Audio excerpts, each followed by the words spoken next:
సరిగా ఇంకా లోపల తీసేసుకున్నాము. ఇంకా డ్రెస్సింగ్ తీసేసుకున్నాము.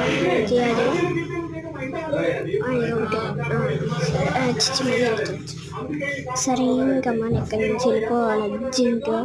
వెంటింగ్ మిషన్స్ రాదు. సరే వెళ్ళిపోతాం ఇక్కడి నుంచి.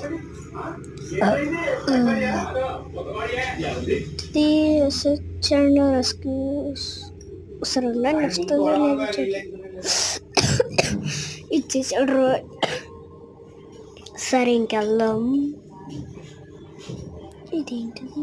కప్పు రోటీ అంటే మనకు అసలు అంత లేదులే. సరే ఇంకా ఈడోడు. సరే ఈడు పిల్ల బచ్చాలా ఉన్నాడు గైస్. అలా దూకి చీజీగా అది కూడా దూకలేకపోతున్నాడు.